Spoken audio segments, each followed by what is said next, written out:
440 ಕೋಟಿ ವೆಚ್ಚದಲ್ಲಿ ಮಾಡ್ತಾ ಇದ್ದಾರೆ. ರಾಜ್ಯ ಏನೇನು ಸಮಸ್ಯೆಗಳು ಎದುರಿಸ್ತಾ ಇದೆ ಅಂತ ಅವರು ಗಮನಕ್ಕೆ ಬರಲಿ. ಗುಂಡಿ ಬಿದ್ದ ರಸ್ತೆಗಳಿದ್ದಾವೆ, ಅವ್ರ ಗ್ಯಾರಂಟಿಗಳು ಏನು ಸಂಪೂರ್ಣವಾಗಿ ಪೂರೈಸೋದ್ರಲ್ಲಿ ಅವ್ರಿಗೆ ಕಷ್ಟ ಆಗ್ತಾ ಇದೆ.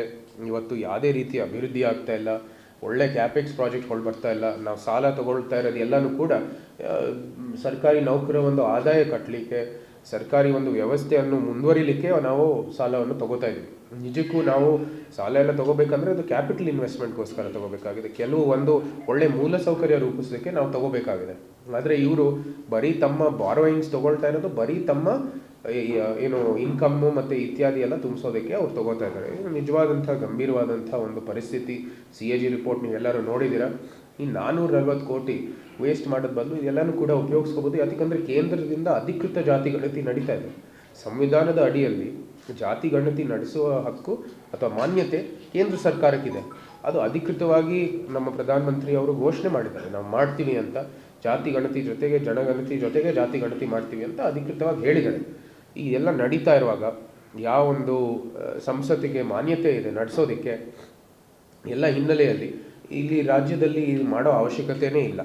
ಮತ್ತು ಇವರು ಹಿಂದೆ ಪ್ರಕ್ರಿಯೆ ನೋಡಿ ಕಾಂತರಾಜ್ ವರದಿಯನ್ನು ಯಾವತ್ತೂ ಬಹಿರಂಗ ಮಾಡಲಿಲ್ಲ. ತಮ್ಮ ರಾಜಕೀಯ ಒಂದು ಅನುಕೂಲಕ್ಕೆ ಅಥವಾ ಅದನ್ನ ಒಂದು ರಾಜಕೀಯ ಯಂತ್ರ ಆಗಿ ಬಳಸಿದ ಹೊರತು ಅದನ್ನ ಏನು ನಮ್ಮ ರಾಜ್ಯಕ್ಕೆ ನ್ಯಾಯ ಕೊಡೋದ್ರಲ್ಲಿ, ನಮ್ಮ ಸಮಾಜಕ್ಕೆ ನ್ಯಾಯ ಕೊಡೋದ್ರಲ್ಲಿ ಎಲ್ಲೂ ಸಹ ಅದನ್ನ ಉಪಯೋಗಿಸಲಿಲ್ಲ. ಸೊ ಇದು ಭಾಳ ಗಂಭೀರ. ಮತ್ತು ಇಂಥ ಒಂದು ಬೆಳವಣಿಗೆ ನಮ್ಮ ರಾಜ್ಯದಲ್ಲಿ ಏನು ಬಂದಿದೆ ಅದು ಅತ್ಯಂತ ಗಂಭೀರವಾದದ್ದು.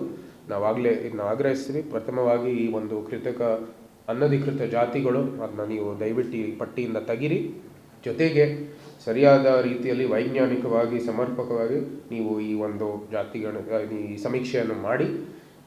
ಜೊತೆಗೆ ನೀವು ಕೇಂದ್ರ ಇದು ಮಾಡ್ತಾ ಇರುವಾಗ ನೀವು ಪುನಃ ಪರಿಶೀಲನೆ ಮಾಡಬೇಕಾಗಿದೆ, ಇದೇನು ಮಾಡಬೇಕೋ ಇಲ್ಲವೋ ಅಂತ.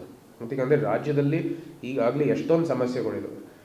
ಕೊನೆಯದಾಗಿ ಎಲ್ಲಕ್ಕಿಂತ ಮುಖ್ಯವಾಗಿ ಈ 15 ದಿನದಲ್ಲಿ ಒಂದು ನಿಜಕ್ಕೂ ಏನೂ ಸಮಯ ಇಲ್ಲದೆ ಇರುವಂಥ ಟೈಮಲ್ಲಿ, ಯಾರಿಗೂ ಸರಿಯಾದ ರೀತಿಯಲ್ಲಿ ತರಬೇತಿ ಆಗಿಲ್ಲವಂಥ ಸಮಯದಲ್ಲಿ, ಯಾಕಂದರೆ ಇದು ಸಮೀಕ್ಷೆ ಮಾಡೋರು ಅವ್ರಿಗೆ ಒಂದು ರೀತಿ ತರಬೇತಿನೂ ಕೂಡ ಆಗಿರಬೇಕು.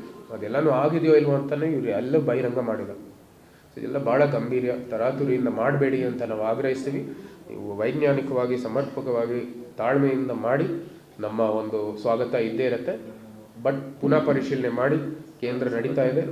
ಮತ್ತು ಅದೇ ಸಾರ್ವಜನಿಕರಿಗೂ ಕೂಡ ನೀವು ಒಂದು ಹಿಂದೂ ಕಾಲಮನ್ನು ಕೂಡ ತುಂಬಿ ಅಂತ ನಾವು ಕೂಡ ಆಗ್ರಹಿಸ್ತೀವಿ ಅಂತ ಹೇಳಲಿಕ್ಕೆ ಇಷ್ಟಪಡ್ತೀನಿ.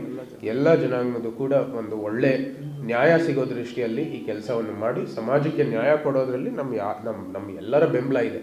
ನಮ್ಗೆ ಅದೇ ಗುರಿ ಇಟ್ಕೊಂಡು ಮಾಡಬೇಕು. ಇದು ರಾಜಕೀಯವಾಗಿ ನಡೀಲೇಬಾರ್ದು. ಅದು ನಮ್ಮ ಆಗ್ರಹ. ಜಾತಿ ಗಣತಿ ಸಮೀಕ್ಷೆಗಳು ಎಲ್ಲನೂ ಕೂಡ ಸಮಾಜಕ್ಕೆ ನ್ಯಾಯ ಕೊಡೋ ದೃಷ್ಟಿಯಲ್ಲಿ, ಸಮಾಜಕ್ಕೆ ಲಾಭ ಕೊಡೋ ದೃಷ್ಟಿಯಲ್ಲಿ ನಾವು ಇದು ಮಾಡಬೇಕಾಗಿರೋದು. ನಮಗೆ ಇದು ರಾಜಕೀಯ ಏನೂ ಇಲ್ಲವೇ ಇಲ್ಲ. ನಾವು ಹೇಳಿರ್ತಕ್ಕಂಥದ್ದು ಕೆಲವು ಮುಖ್ಯ ಅಂಶಗಳು.